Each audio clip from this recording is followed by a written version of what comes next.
I put the spotlight on your city. I put the spotlight on your city. See the superstars. Hollywood to Hollywood. Girl, you look good. Yeah, they hollering, baby. I keep modeling, baby. ATLD. I put the spotlight on your city. Carolina, Philly. I put the spotlight on your city.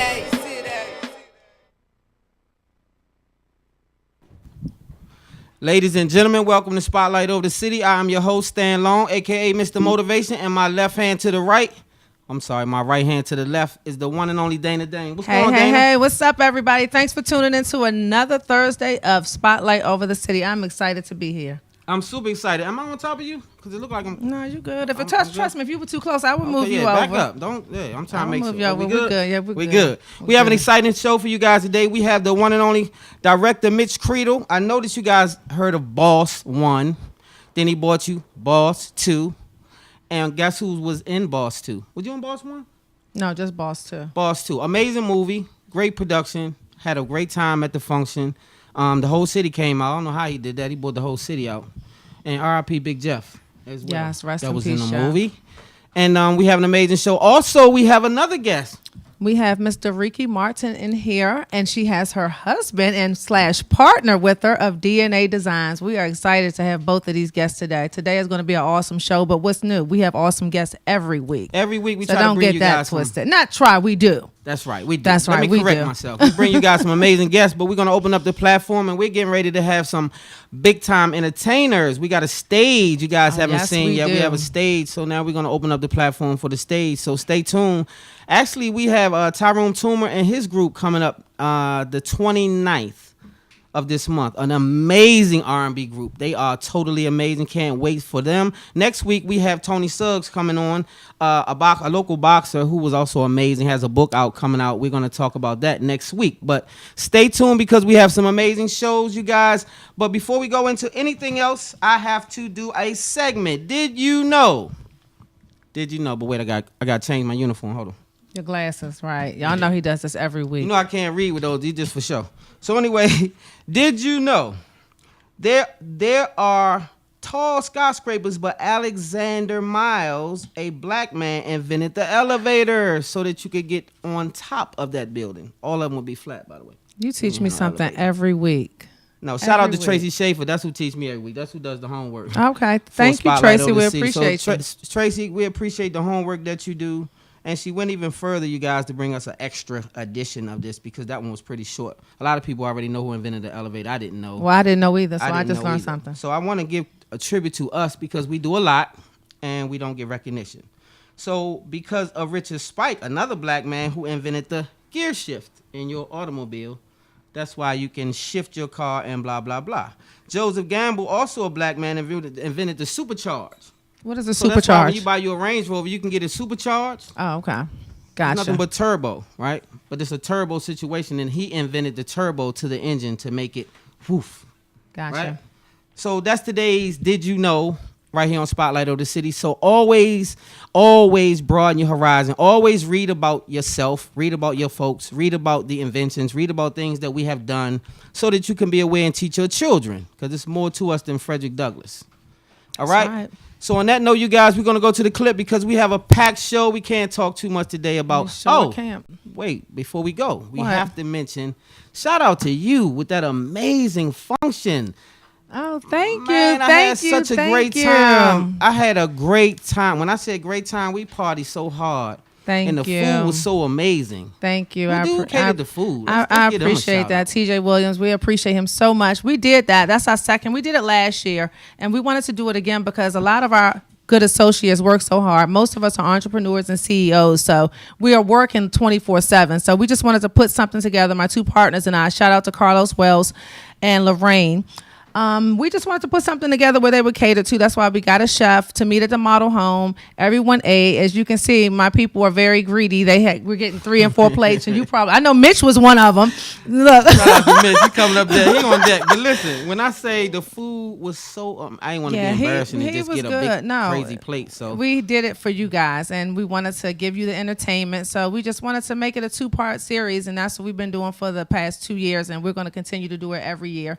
And I feel like last year was great. I feel like this year we have to figure out how we can top this year, next year, because I'm really proud of my partners and I, because we really put our foot in it even more. Man. But thank you. I'm just glad to see everybody enjoyed themselves. I'm glad to get the feedback, the text messages, the inboxes on how much fun they had. And again, everybody's always working.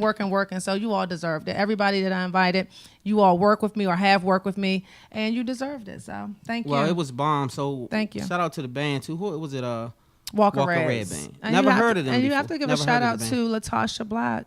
You cannot forget her, even though I put her on the spot. Yes, your artist. We're gonna have her on ASAP. Oh, she's coming on, but she can't come on until her package is signed and sealed. You know, I do things by the book. Okay, Once cool. she's ready, she'll come on, but not yet. So we She's coming up. We got her on film. We snuck and filmed a little bit of it and put it on our Instagram. So I don't know if I was supposed to do that, but I was just trying to pay homage to her because she was such an amazing artist. We had a video, and shout out to Bone Simmons, because he actually put together a video clip and he put it on social media today, and she was featured in that too. It was really good. Shout out to him. He's doing a lot of amazing things with me. He's working on some upcoming projects with me, but I'm definitely using him for all of my videography footage. And shout out to Micheline too, Meet Me Mondays. I heard they had an amazing Monday. Yes, it was nice. It was great. Raheem Devon, of course, he tore it up. It was good. Got to get him on the show as well, Raheem. And also special shout out to London Savoy. And she was awesome too. Her performance, her voice is just great. She has an amazing voice. Yes. So and we might have her. I'm waiting on a call back from Micheline. Micheline, if you're watching this, I need to know whether London is available for next Thursday. Yes, we need to get London Savoy on the show. If she is, we'll have her on here next Thursday. When I say this young lady is she will blow it out the water. This young lady is amazing. Bomb. So you can go to YouTube and check her out. I mean, I'm sorry, you can go to YouTube too, but you can go to Instagram. I think it's London Savoy on Instagram, and she has a lot of her music on Instagram. I actually checked her out last week when I saw her. And she's at very the function. humble. Very I like her humble, attitude. great she's spirit, a sweet girl, which is very important in this industry. So back to the show. We're gonna have them coming up next. So we just wanted you guys to know the lineup. We have an amazing show coming up. But today we have some special guests. So we're gonna go to a commercial. Mitch Cradle. We'll be Am I saying right back. Mitch, we're gonna go to your boss. We're gonna go to the Boss 2 trailer, Jacob. Shout out to our amazing producer, Jacob, in the building. Always doing an amazing job, making us shine. Always on time. Always. He has to tell us to shut up sometime because our time is over, but we appreciate you. Even when we run over, even when we run over, right, Dana? I love when people are direct. I appreciate that. Right. He say, shut up and get your ass off the set. Right, and we gotta go. That's right. So on that note, shout out to our producer, and we're going to go to the commercial. And this is a clip of Mitch Cradle's Boss 2. We'll be right back. Spotlight.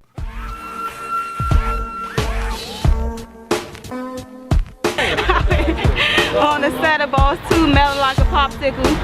I know that's right. It's your man Eddie Kane, man, on the set of Boss 2, man. Very appreciative to be a part of the project. Salute you. CC from Boss 1 and in Boss 2. We out here filming, just got off set, and it's hot as a mug out here.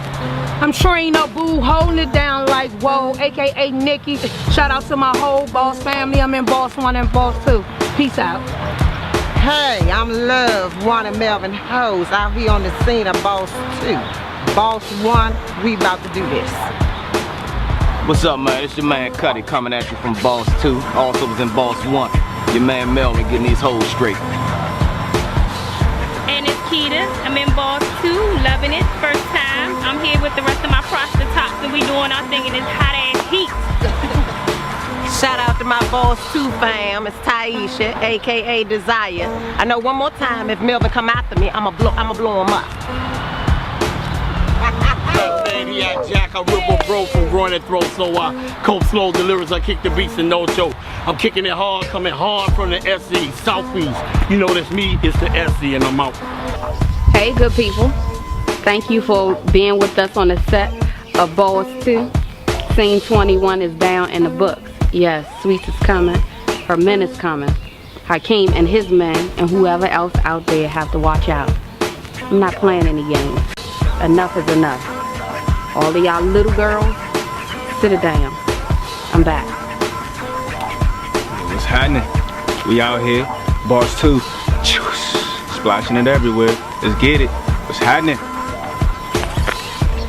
Boss 2 in full effect. We in the city. We making history. Boss 2. Me and Sweets, we got something planned for Hakeem. Me and my homeboy Zeke. Be on the lookout. What's up, y'all? Making the Boss 2. I'm Big Diesel. Man, this is gonna be the best movie in the DMV. Coming out anytime soon, man. Sweet's got her plan going on. Hakeem better watch out, cause we got her back, no doubt. And Sean, I play Officer Gee. Ladies and gentlemen, welcome back to Spotlight of the City. And guess what? We have added our first guest today, Miss Creedle. Yes. Welcome to the building, Mitch. The boss himself. Hey, good evening. What's up, Mitch? What's happening? What's The going boss on? in the building. I'm happy that the boss just took out time of his bossy schedule to be here with us. Thank you. We appreciate you, sir. Appreciate y'all having me. We definitely appreciate Always you, man. a pleasure. Hell of a production, right? Boss 2. It was a lot of work. A lot of work. Yeah, it was a lot of work. Yes, sir. Well, let's talk about it.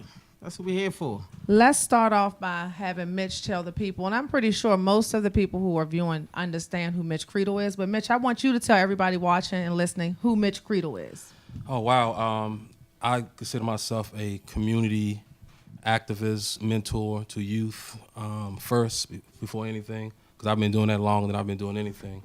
Also a 29-year retired police officer here in D.C., where I worked homicide for 23 years. And coach youth basketball doing that entire stint as well. And after that, I jumped into writing books, and now I'm making films. My question to you, and I've never asked you this question, what made you get into writing books? Was it just something that you always had a passion for, or did you just decide to do it one day? I have a lot of things in my mind. And when I wrote my first book years ago called Homicide and Me, Living Black and Blue, which is a true story about the trials and tribulations of my life and being a young homicide detective, the DC's Office of General Counsel told me I couldn't publish it because I was still in the job. It's a true story. So I said, damn, I got to think of some way to get books out there. So then I just started writing fictional stories. I took real life situations and put them into fictional stories. Okay, so you were able to still do that and be on the force? Yes, as long as it's fictional, yes. Okay, gotcha. What got you into being an independent filmmaker? Just being curious of wanting to use. I had a pretty nice camera years ago. It was a real nice camera. Paid like about $5,000 for it. Back then, that was expensive. And I used to videotape my son's football games all the time. So once my son went away to school, I was like, damn, what I'm going to do with this camera? So I created a web series years ago. I had no idea what I was doing. I had no idea about filming, but I filmed it, and it was crazy looking to me. And that made me want to look into filming a little more. So I started doing a lot of research, hooked up with a couple of people, and started learning how to really, really shoot films. And when I did a web series called Dirtier Than Ever, it was so good on the internet. Terrence Howard, assistant, they co-produced the movie Pride years ago. They saw it on YouTube, and they were like, whoa, you want to put that on television? So I took it off YouTube, and myself and my partner at the time, we both invested about $20,000 a piece, and we filmed a pilot down in Baltimore. And that's what really made me learn the film game, because I spent all this money to have this done. And so I just took the time out to actually learn how to do it by being there with the film crew. So while I was learning on set with them, I was like, why don't I just buy my own equipment and do it myself? And that way I can save money opposed to spending all this money to have something done. So you are you telling me you've been teaching yourself? You taught yourself how to do it for the most part? Yes. I learned on that film set because we were there like every weekend. We were there every weekend, every Saturday and Sunday for 12 to 16 hours a day. And it's like paying for a college tuition. Right, I can imagine. I paid $20,000, I'm gonna learn something.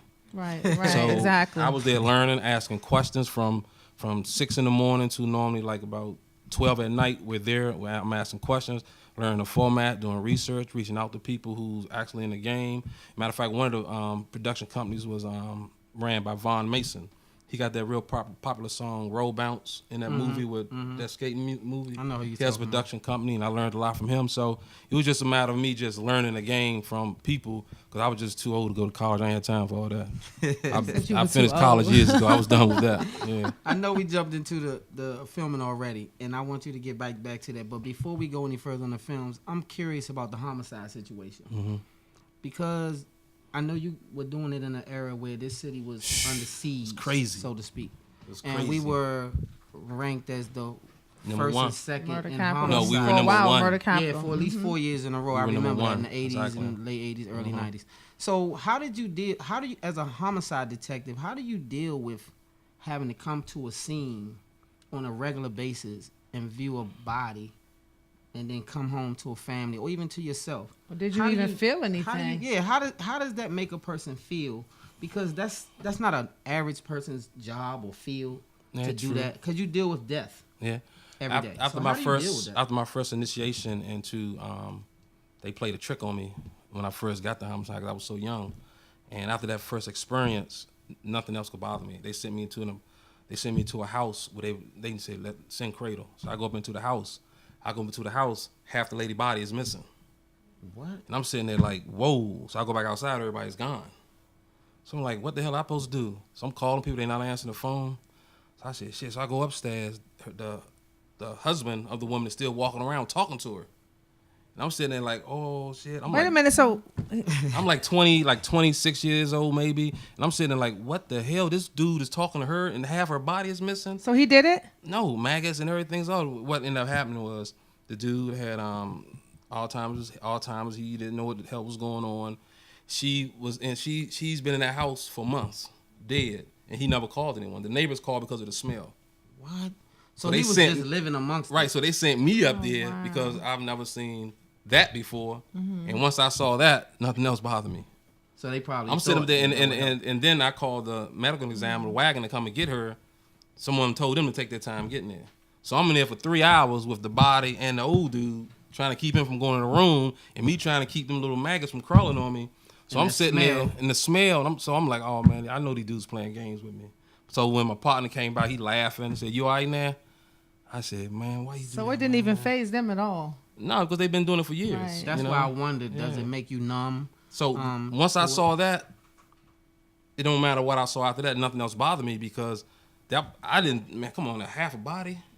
I'm talking half a body, man. Just gone. Yeah, it was gone. I'm not talking about a gunshot wound. I'm talking about half a body. Okay, well, now since we got on that, where was the body? It was upper northwest. Upper northwest. And so they didn't think to, arrest the guy or put him in no She type of died. custody? She died. No, the husband is still in the house. No, right? no, we sent him to, we found family members. We had to send him to, back then we had a section called Area C, where people have mental illnesses. We had to send him there because his mind was gone. He was constantly living in that house with her for months without calling anyone to let anyone. First, he didn't think she was dead. He's steady talking to her.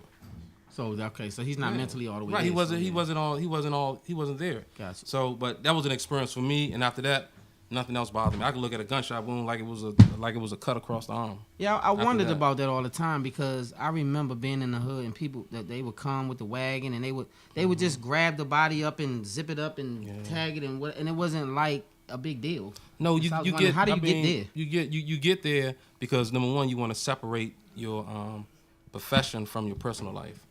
You know, so after a certain amount of time, you just don't take it personal, because you have to be able to do your job as if you're doing your job.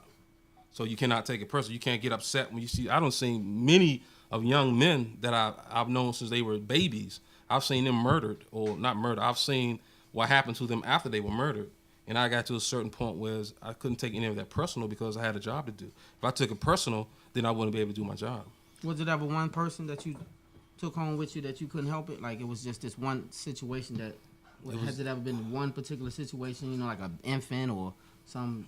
No, there was one case over in Southeast. A young guy was high on PCP and was upset at his girlfriend or whatever.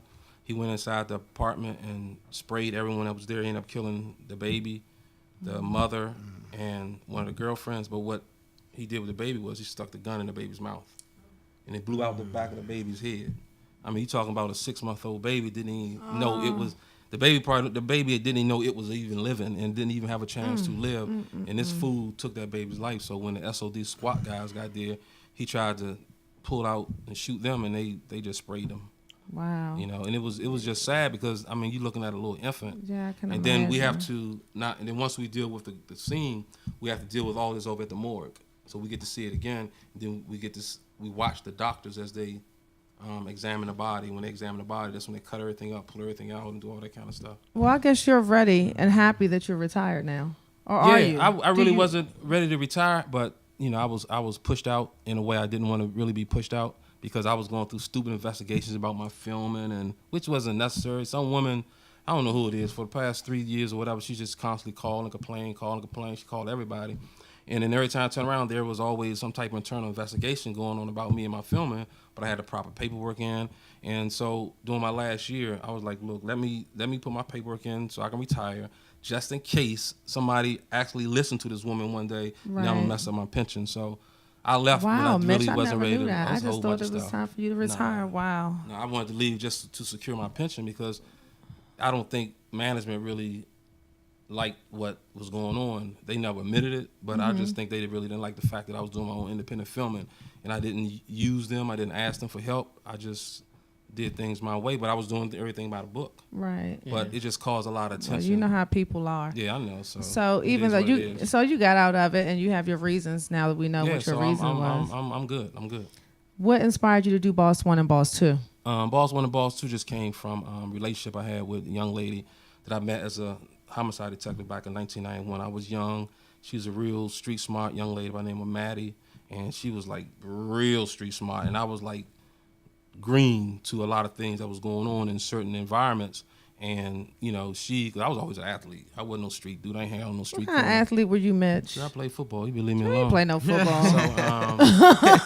Mitch say, don't be trying to come for him. He was an athlete. Don't worry about all that. It's not a sport. It's not a sports show. Hold on. Go ahead, Mitch. So just by being friends with her, and what happened was I met her doing an investigation where I was actually trying to get information from her. And she looked at me like I was crazy. She said, dude, you trying to get information from me. Right. So she looked at me, she knew I was green and everything. So she said, you know what? I'm gonna show you some few things. And we hung out, we went to parties, went to go-go's. Man, we just started having fun. Me and her became like best friends, man. And when she passed away, and I think it was 2005, it's just like, I was like, oh man, that's when I really started writing. So I said, one day I'm gonna do a story about her. So what I did was, I just took her life and just took a lot of different characters and just put parts of her into different characters. She's not one particular person in the movie. Like as you see in the movie, there's a Sweets, and then there's a Maddie. Her nickname was Sweet Maddie. So I just took parts of her and just put her in the main characters because she was just a street smart. She was you know, a lot of women out here, I'm boss this, I'm boss that. Maddie was cold street, and she was just like, she lied all the time. And I mean, no, everything she told you was a story, and you have to cut her off, and I'd be like, come on, Maddie, that didn't happen. So as a detective, I didn't want information from her anyway, right? Because she lied all the time. She wasn't credible. Yeah. But that was just, everybody knew she was a liar, and I mean, oh my God!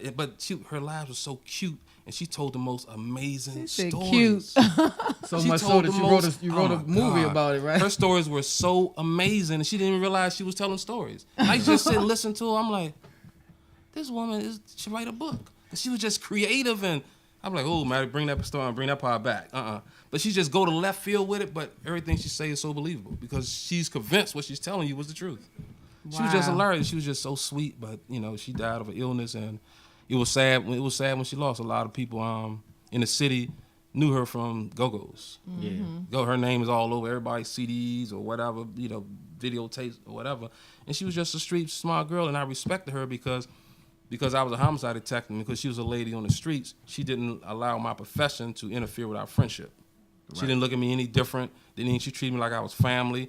I mean, I could be over her house, dudes over there with guns, smoking weed, doing all that. She's like, oh, this Mitch, don't worry about it, he all right. And I'm sitting there looking like you got to get the hell out of here. I'm like, them Jones real? Good job. The dudes be like, nah, they ain't real, but I wouldn't go check. Right. You know, I'm like, let me get the hell out of here, you know. And she always warned me, Mitch, just be careful, dude got a shotgun. And I'd be like, come on, man, don't put me in that position. She'd be like, well, it's probably not loaded, you know. So I mean, we was real cool, but she was just real. Right. Yeah, that was really real. She was just real, and I respect her for being real. She never put me in harm's way, and she never allowed. She was better at separating me from the streets than I was. Yeah. You know, and I respect her for that. Yeah, I really did. Well, Mitch, we learned a lot about you today. Wait till you when you read this third book, you're gonna drop it. You can be like, oh my God, there's things in this book that no one knows. Wow. It's parts of me in this book that no one knows, and when you all read it, you're gonna be like, oh shit, I'm serious. I've never told people certain things. So are you turning it into a film as well? I'm just gonna write the book and just see what happens. I'm just gonna write the book and see what happens. Just let it get out there. I may look for my first two books I self-published, but this third one, I'm most definitely gonna have to go through a publishing company because it's it's a hell of a story. Gonna be hot. It's almost like the do's and the don'ts, how to get confessions, how to I mean it's almost like a how to be a detective type book, but it's me telling a story as I've done it for 23 years. And so you schooling people in this book. Oh my basically. God, it's you unbelievable. Schooling them. Yeah. How I was able to get information from some of the top murderers in DC, but I'm changing all the names because I don't want to disrespect no decedents. I don't want to disrespect no ones that's doing time. So I'm changing the names, but people who read it and know certain neighborhoods, certain situations, they're gonna know who it is. Who you talking about. That's not my problem. Right. I'm writing the story. So Mitch, tell everybody watching and listening what you have coming up, some of your upcoming projects that some people might not know about right now. Okay, right now what I'm doing, I'm working on 2 television projects. Matter of fact, next week we're gonna do our first walkthrough at DC Office of Cablevision, Music, Television, and Entertainment to check out their studios. I already have the access to DC TV studios. And the first story, we're gonna shoot 2 pilots. The first one is a crime and justice series with my host here, Dana Dane. And that's gonna be the first case we're gonna do is the Colonel Brooks Tavern, where 3 people were murdered in a freezer. We're gonna have the surviving manager. Survivor, right? There was a manager who hid on the roof doing the murders, and for years, this murders. Yeah, that's in my neighborhood, and I swear we used to love going to Colonel Brooks. That shook up. And everyone thought he was involved because he survived. So he's gonna tell his story, and it's gonna be touching. Don't be crying on set, Dana. He's gonna be very touching. I'm gonna try not to. You're gonna cry, trust me. And he wants to tell his story, so we're gonna do that, and then we're gonna have some reenactments in there as well. And then we also gonna have in there, which more than likely we're gonna probably have to black him out or hide him behind a curtain or something. We're gonna have on there the guy who gave up the information that helped me close the case. A lot of people today don't even know who he is, so we want to keep his identity unknown. But he wants to tell what he did, how he did it. We wired up an FBI truck, and I mean, we did all kinds of secret squirrel stuff. So we're gonna it's gonna be fun, trust me. So we're gonna have all that. We're gonna do something no one else is doing. So we're gonna do that, and then the detective on the case, which just happened to be me, I would be in there also talking about how I was able to close the case. Then the next TV project I have going on is called Redemption. It's about ex-offenders. We're gonna have some guys come on who's done not millions of years, but plenty of time in prison, and now they're out here in the community doing real well in the community, dealing with youth or their community. They're doing stuff positive. It's just because a lot of people don't give ex-offenders an opportunities to tell their stories. So we want to give these guys the opportunity to tell their stories, and I'm doing that show with Bridget Davis. And other than that, later on in the fall, I'm start filming The Bunny Man, which is a DC horror classic. The Bunny Man. Well, y'all heard it. Mitch so you guys heard so it. So much going on. A lot. 50-50 Films. Did you want to so much going on? How did you get involved with 50-50 Films? Well, 50-50 Films, I was contacted by Jerry Warren, and I mean, I most definitely, God bless these guys. They're giving people here locally an outlet. All you filmmakers in this area, yeah, they are. You can contact them online, 50-50 Music Group, 50-50 Films, and what they're doing is they're giving us a platform to put our movies out. They took my first movie, Boss, which I didn't think I was going to do anything with it. Matter of fact, I was about to give it to DC Office of Cablevision people so they can run it 3 times a year on their network, which is like Verizon, RCN, and Comcast. But Jerry and them contacted me and said, Mitch, you want us to get Boss out there? So I gave them the film, and next thing you know, it's on Amazon. And then they contacted me, called me back, said, you want it on Netflix? So now they have a vending contract with Netflix, Amazon, Sony, Hulu, Vudu. I can say his name is like 20 different sites that they have a contract with. So now locally here, when we make movies, we can put our movies online like everyone else. I mean, I can right now, tomorrow, I can say, okay, y'all go for Netflix. But I want to wait for Netflix. I want to wait until I'm ready to have something on Netflix. I don't feel as though I'm ready yet. But at some point, hopefully with Bunny Man, I know I'll be ready because I'm going to film. Bunny Man's going to be filmed a very special way. All right. So shout out to 50-50 Films and all the producers, all directors in the DMV. We shout out to you and all over the place, all the independent filmmakers. It's a tough business. I did the same thing you did, by the way. I just said I'm tired of waiting on people to do my films, and I went and bought a bunch of cameras. And that's why I learned everything on my own. I didn't want to wait on anybody. That's why I learned on my own. Yeah, and shout out to everybody supporting the independent filmmakers in this area because they wouldn't be able to grow. They wouldn't be able to do what they're doing without the support of the area. That is correct. So Mitch, anything else you want to plug? Because we have our next guest coming up. And so all I want to say on your social media too, Mitch. Yeah, I mean, hit me on Facebook, Mitch Cradle. Hit me, I don't even know what they are. Instagram, Mitch Cradle. Twitter, CRELLC. and just catch me in the neighborhood. But before I get off, I just want to say one thing. The next guest coming up, they created a few of the sets in Boss 2 movie. They're amazing, man. I'm telling you, they're amazing. And you're gonna have her create the set or help with That's the right. set. I want her to come through. I want her. TV That's right. I series, want her to come through. I mean, I cannot get on TV and not call Dariki to come through and tell us. She already. I have to say, I already heard it. She said, "Let me know when the walkthrough is, and I will be there." I am a Bama. I can't design anything, so I have to go with a pro. Well, That's right. DNA. I saw some of the work that they've done. Awesome, I've right? watched some clips, and when I say amazing. Awesome. And it's so funny because I thought I could decorate. My little apartment was so cute. People would come and say, "Oh, this is like a museum." Then I saw Dariki. I walked in the houses that we. I said, "Oh my goodness!" I felt like I lived in the hood once I looked at my stuff and looked at their stuff. Yeah. I thought I was doing something. I was like, people used to be like, "You can come decorate my place." I would be like, "I never need an interior decorator." I told Brian, I said, "Baby, when we get this house, I changed my mind. I don't think I'm a decorator. I think DNA got this. Yeah, they make you feel bad. I know they make you feel bad. When we walk into the house that we use for Boss 2, we didn't even want to leave. Yeah, we didn't want to leave. Awesome. The houses were amazing. It is They were amazing. So we thank you, Mitch, for being a part of Spotlight of the City. Mitch, aka Twin. Nobody knows why we call each other Twin. That's our personal thing, right? They don't Twin. even know. Yeah. Okay, well, I'm out of the loop on that one. But anyway, Twin, it's Thank good you to have so you on much. board, man, as always. And I definitely congratulate you on all the projects that you have done and everything that you have upcoming. That's right. Thank Because you. we I appreciate it. independent projects, period. Hey, let's keep rocking. Next up, DNA Designs. We'll be right back. We're going to go to that clip with Mitch's Boss 2, the Boss 2 clip. Stay tuned. Spotlight. Never Dead Rapping. Shout out to Mitch. Great job. Shout out to the cast. Straight out of Boss 2. Getting it. Ready. Let's do this.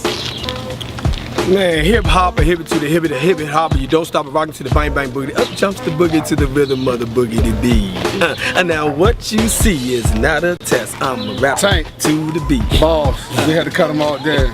He ain't paying that money, so y'all enjoy. Doing the movie for Boss 2. Congo, Hakeem nephew all day in the paint. Hakeem, Boss 2, coming soon. Peace.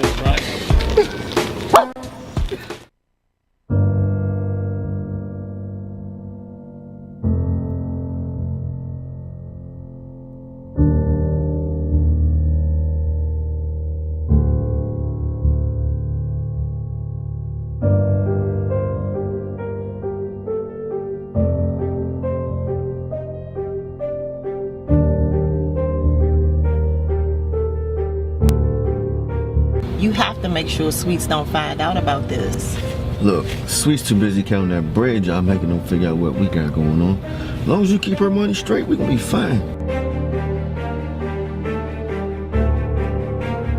Come them boys, relax. Man, what this dude at, Slim? He should have been here by now. Yo, Keem, something's up for real. Man, I told you to start sending us anyway. Nico always got some shit with him. Diamond, you just tell Nico you left the truck there. You have the keys, but you left it. He knows damn well you're not going to be riding around town in no hot-ass truck. And as far as Hakeem is concerned, let him think that it's on the joyride. That's it. So, what's with Sweets? If that bride don't have my shit, kill her ass on the spot and bring me Sweets. Cause Sweets think her bride's like that. I will have my contacts to contact. Only thing you ladies have to do is act as you normally would. What about the drugs? You're going to take a package and leave with the money. That's it. Yeah, Sweets. Your situation is being handled. Well, that's great.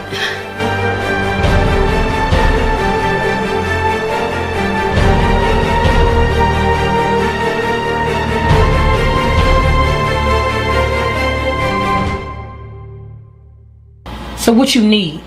Sweets was up. We just saw her not too long ago. I want you to kill her. Maybe I need to come down there and make sure you're straight. I'm good. You just keep feeding me, baby, and we'll both be good.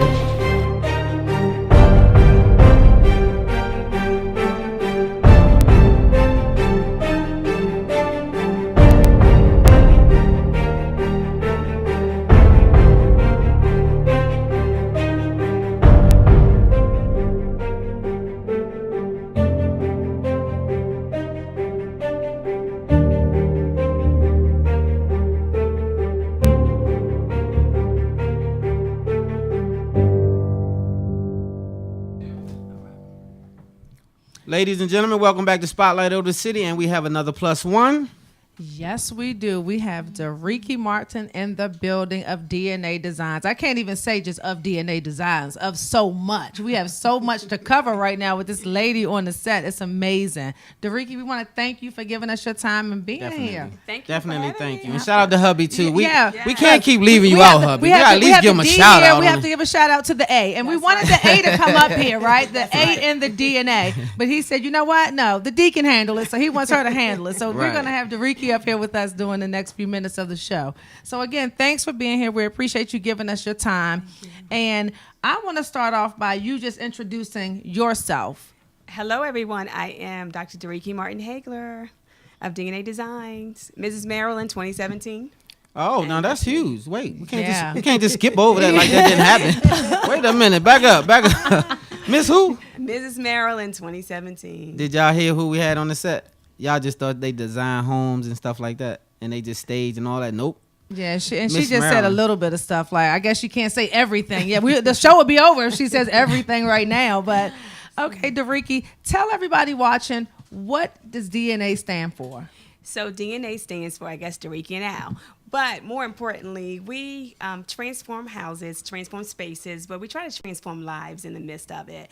We pride ourselves in giving back to the community a lot. So you'll see, like a couple of weeks ago, 2 weeks ago in the news, we were featured on all the news stations where we gave back to a disabled veteran who lost everything in a home fire. I saw it. And I had the clip, but it was not a YouTube clip, so sorry we couldn't pull it up, but that was amazing. Thank you. So I think he has a clip on it, though. Job. You're in the studio. He has a clip on that. Thank you. Gotcha. And prior to that, we had another homeowner in D.C. on Capitol Hill who was giving the house away to an investor. But the day before they were giving their house away, literally, to an investor. Giving it away on Capitol Hill. But the day before they gave it away, it caught on fire mysteriously. So that was nothing but God. Right. So, I mean, this woman, like, she died twice, literally, like, in the fire. They had to revive her and medevac her. She was in a coma. I mean, she just went through so much. And this is it right here, DC couple, surprise home makeover, Miss Boston. But we, because of her tragedy, we really wanted to make her tragedy into a blessing. So we went above and beyond and restored the home and donated our furniture and design services. So whereas her home was valued at something that she was going to give away at first to an investor, it was worth like 7 times more. Like after we finished it, and she was able to sell it and make a generous profit. So her tragedy was truly a blessing at the end. So we take pride in that. That is amazing. And I saw it on, see, mind you, I didn't even know. Like, I try to catch the news if I don't catch anything. So I was sitting at home and the news came on, and I was like, wait a minute, what is this? Remember I sent you a message. I was like, Dariki, I saw you on the news, Mom. We were sitting there looking at it, and that was just so amazing. And what was so amazing to me was seeing the homeowner's face, seeing I think it was his granddaughter. Yes. Seeing her face, and it just brought joy to everybody watching, just to see the joy that you all brought into that family's life. Yeah, that's fulfilling for us. Al and I, we have a story, and we always say that we're going to touch on it one day. Even though Al plays the back, I wouldn't be who I am if it wasn't for him, honestly. I mean, he is like my biggest thing. That's right, Al. That's how it's supposed to be. I love that. I got ride for the men biggest supporter. I tell him I'm going to jump off the plane. He's like, let me go first to make sure it's safe. So I mean, he literally is always there for me, and he executes my designs. You know, I always get a lot of credit for the designs, but he's the one that's like on the guys and make sure that they execute, you know, what I think of. But anyway, we what was I talking about? I'm sorry. The family. Talking about the family. But the now family, the young lady that I saw in the clip, didn't she almost lose her life? She had to learn how to walk and so no, not in the fire. So she's a college student, and she had to undergo brain. Right, I remember that. She had a brain aneurysm. One day her head was hurting, and they rushed her to the hospital. She had a brain aneurysm, and she had to have like 3 surgeries. So much so that she had to learn how to walk, talk, and do everything over again. So this has been a challenge for her.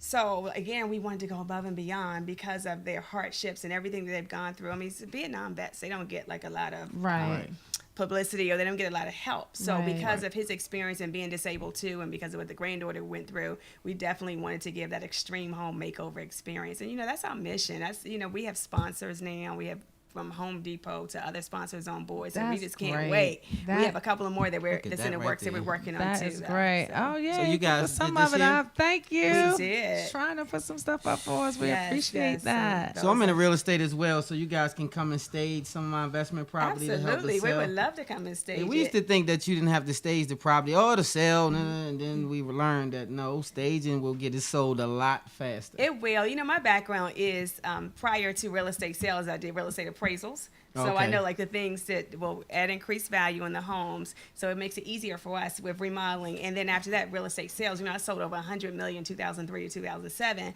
in real estate Wow. sales and was like the #2 agent in Prince George's County then. And, Wow. and my broker is after my case because I still have an active license. Oh, And okay. she's like, come on, Jariki, like you're sitting on your gift. And I'm like, okay, can you give me like 5 more hours in a day? right, And then I'll do it. And I'll keep saying, go back to real estate because I drive them crazy 24/7. Right. Well, that's a plus because then you could get into the, now investments are starting to, the investment side is prominent. So you could get into that and stage your own Like they're property. doing so and good then in what use your she's doing with license as DNA. She commission ain't thinking about that. She's So like, let me even keep before, doing I mean, I doing. know like I wear many hats, but before that, we were teaching investors how to invest. We flipped probably over about 50 properties ourselves. So I mean, we would do So I mean, like investing is like I think we do it in our sleep. But I mean, all of that works hand in hand. I'm just thankful for our journey. Oh, I know what I was getting ready to say. I was getting ready to say that. The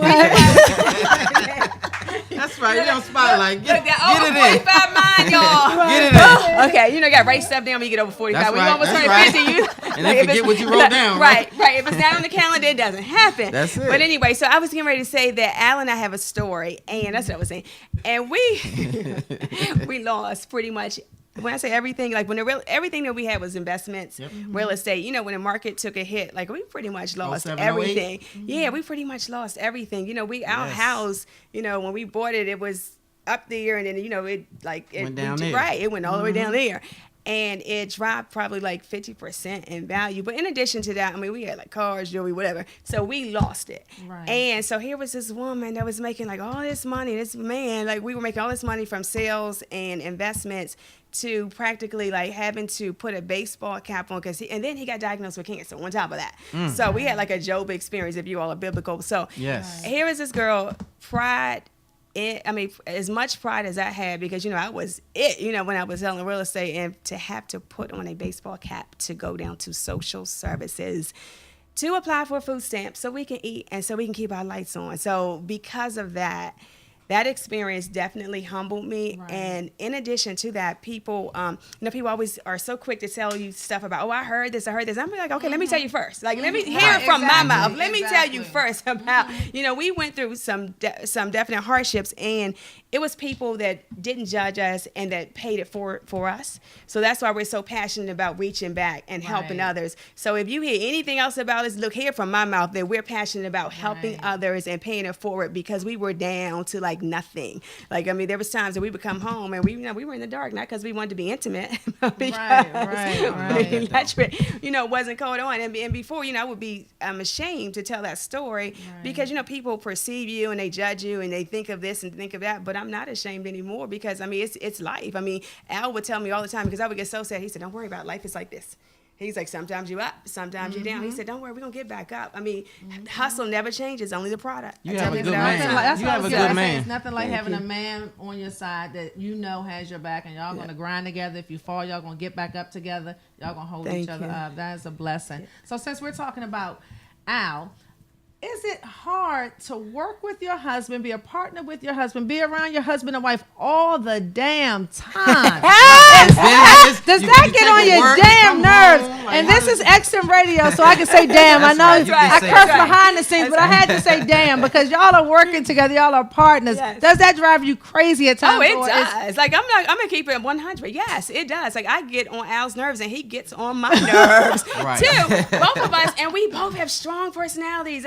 People are not really into the sign thing, but some truth to it. Al is a Leo, I'm a Taurus. So, of course, he's like, oh yeah, he's like, he got to stake his territory. And of course, I'm like, you're not going to tell me what to do. Like, I'm an independent woman. He's like, well, wait a minute. Like, I'm the man. Like, I wear the pants. You acting like you wear the pants. Right. But at the end of the day, we had to learn which roles and which positions to play and when. Right. So we have different roles and positions. We're co-parents together. We're co-business owners together. So sometimes I'm the boss, and other times I'm the boss again. No, I'm just playing. He's the boss.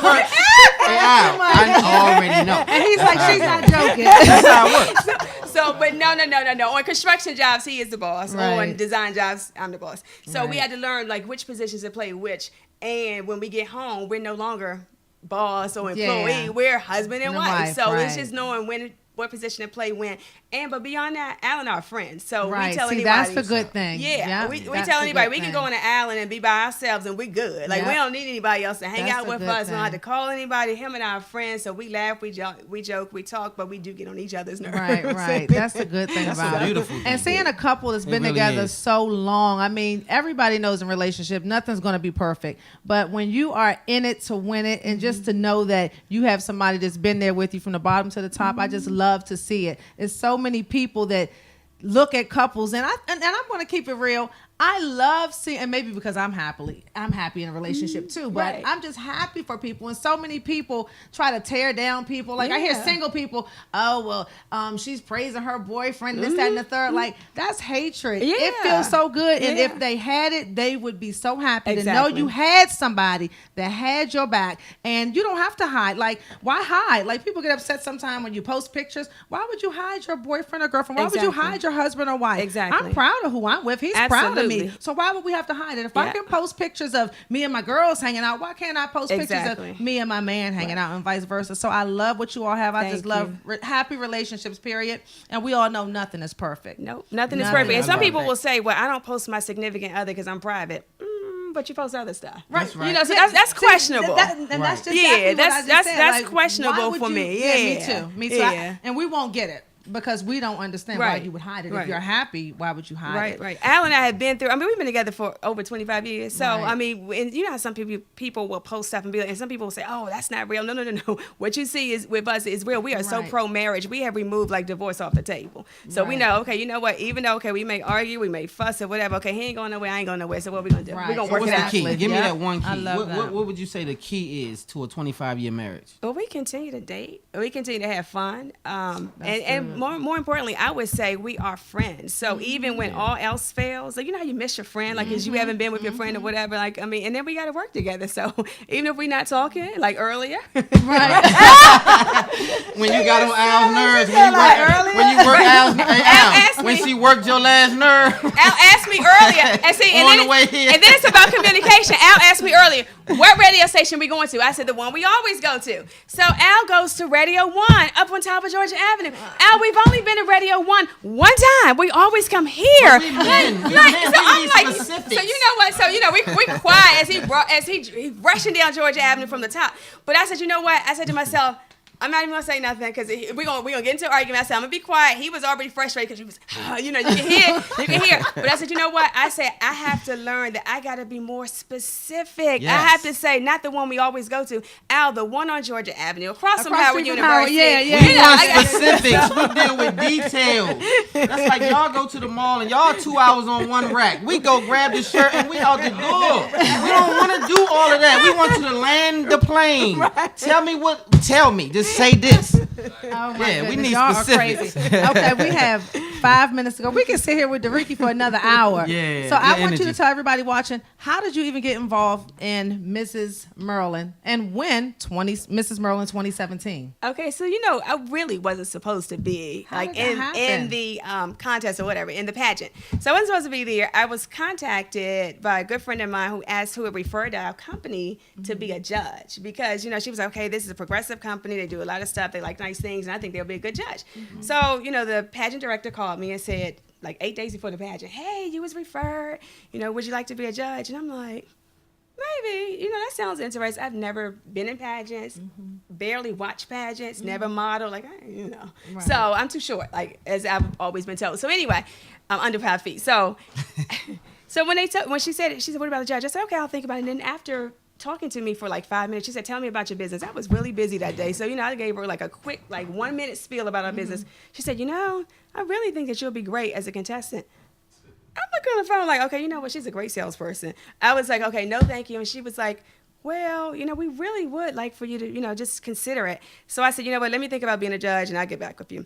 So, as I thought about it, I said, okay, you know what, let me be a judge. And then she called me back and she was like, I really think that you should like enter this contest. And I was like, or this pageant. I said, it's like, Nell was like 7 days before the pageant. I said, that's not enough time. So I told Al keeps it real with me. He said, you are too short and you're too old. So, Al, you said that to her. He said, nah, shorty, he said, nah, shorty, not this one. So I said, okay. I called a guy that trains me and I said, hey, can you get, he said, Dariki, he was like, you will kill yourself trying to get in shape. Like, these are like Barbies, and they're thin, and you would kill yourself, like, trying to get in shape, like, trying to lose, like, a gut, and all this stuff. So I was like, okay. And then I called my friend Harvey Washington, and I said, hey, Harvey, what do you think about, he said, honey, don't go and embarrass yourself, sister. He said, because I can't get you in shape, and I got to teach you how to walk, and no, it's just not enough time. He was like, just be a judge so that you can see how it is for next year. Mm-hmm. So, all of them had discouraged me. Sometimes when people will doubt you, and so they start, and so you start doubting yourself. So anyway, long story short, I thought about it, and I said, okay, you know what, I'm going to tell her I'm going to be a judge. So she said, I really think that you're, making a wrong decision about being a judge. So I thought about it. I said, you know what, I would be mad at myself if I was a judge and I felt like I could have entered into the pageant and I could have won. I would have been walking around a whole year like, darn, like a life with regrets. And because life is so short, I always say, don't live your life with regrets, just do it. So, okay, so I just did it. So I called him back and I told everybody, I told Al first, I'm going to do it. He was like, okay, I'm behind you. Come on, let's do it. And he started working out with me. I called Harvey and he's like, okay, get in the studio. We worked 10 hours, 5 hours one night, 4 hours another night. And he was like, okay, you catch on fast. I said, I had no choice. And then my workout trainer called him. He was okay, you're going to have to starve yourself. You're going to no sugar, this, that. Now, okay, I'm doing it. And working out in the morning, in the evening. Then I got to the pageant, and I saw like 18 different Barbies there, right? So and I was like, oh my God, what am I doing here? I was like, wow, these women are beautiful. They were all different ethnicities, and they were tall, and they had their makeup artists there. And I was like, okay, and they were hugging each other. I was like, okay, this is a country club. Like, they know each other. Like, they used to this. I said, okay, I'm going home. I was in Georgetown. I was like, I'm going home. Al wasn't with me now, so I was going home. But I realized I had 31 people coming to support me. So I was like, like, I really can't go home because these people are coming. Like, what am I going to do? So what I did was I listened to these daily motivational scriptures, it's based on Joel Osteen's book, I Declare. Love it. So I saw all these people. They were all the Barbies were fellowshipping and laughing and getting prepped and stuff. I put in my earplugs and I listened to them straight for like 12 minutes long. I listened to them 3 times in a row. And after I started listening to them, my faith and my confidence started building up. Then we had to rehearse like this scene, and they let the husbands in. So Al came in and he said to me, I could read his lips. He said, you got this. So with that I said, okay, you know what? Let me just bring it. And I was shocked. And you did it. And she won. Yes. And you won. OMG. Al, you was the confidence that pushed her over the top. See, I'm glad you came over, man. You pushed. I love you guys' relationship. I love the energy. It takes a special chemistry to be together, first of all, but to be together in business, it takes super chemistry. Yes, you have to be friends, it. and you have to go beyond the boundaries of just a relationship. Well, so congratulations to you guys, DNA. Look, I'm trying to hurry up. We need you to give your Yes, hurry up. Yeah, go ahead. Okay, so I know we got to wrap it up, but I have an event on next Thursday, and I'm so excited about this. So with the pageant, it's platform-based, meaning that you got to give back. Part of it is giving back to the distressed homeowners. So we'll be talking more about that because I have sponsors where people have gone through hardships, and we're doing like makeovers for them. And the second part is anti-bullying. I was a kid that was bullied because I had glasses and I was short. So we have a big event on next Thursday where we're going into the correctional facility, and we're bringing like Kim Lee. She's going to do makeovers. Jackie Hicks is going to do the photography. We're bringing Charlene Brown that's going to do the hair, and so many different people for the girls. Next Thursday at the correctional facility, and that is going to be amazing. So we're on Channel 9 next week, and HUR next week. So what we'll do too, we'll place everything that she's talking about, all of her upcoming events, on our private pages and also on our Spotlight Over the City page. So you'll get all of the information that's coming up. Well, Dariki, so we have to wrap it up. Sorry, we went over our time a little bit, you guys, but we have to DNA Design. Thank both of our guests. Yes, DNA definitely. Mitch, thank you for coming on board. Thank you. We have to go, you guys. Next week, love hard, live good. See you next God Thursday. first. Spotlight over the city. I put the spotlight on your city. I put the spotlight on your city. See the superstars. Hollywood to Hollywood. Girl, you look good. Yeah, they hollering, baby. Keep modeling, baby. ATL, I put the spotlight on your city. Carolina, Philly. I put the spotlight on your city.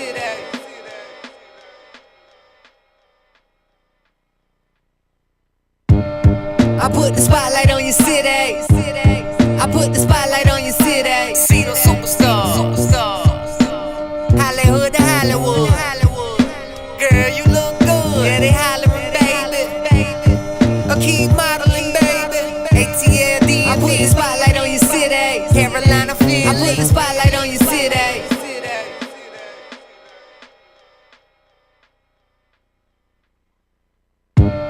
I put the spotlight on your city. I put the spotlight on your city. See the superstar. Hollywood to Hollywood. Girl, you look good. Yeah, they hollering, baby. I keep modeling, baby. ATLD. I put the spotlight on your city. Carolina, Philly. I put the spotlight on your city.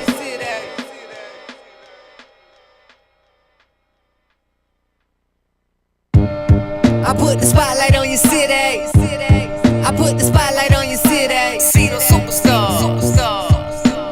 Hollywood to Hollywood.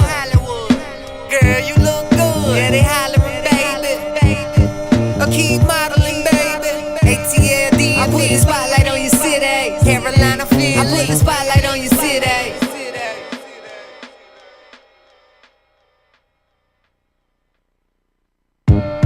I put the spotlight on your city. I put the spotlight on your city. See the superstar. Hollywood to Hollywood.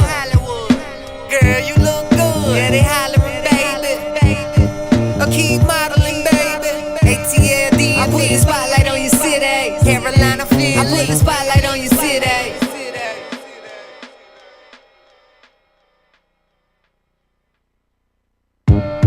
I put the spotlight on your city. I put the spotlight on your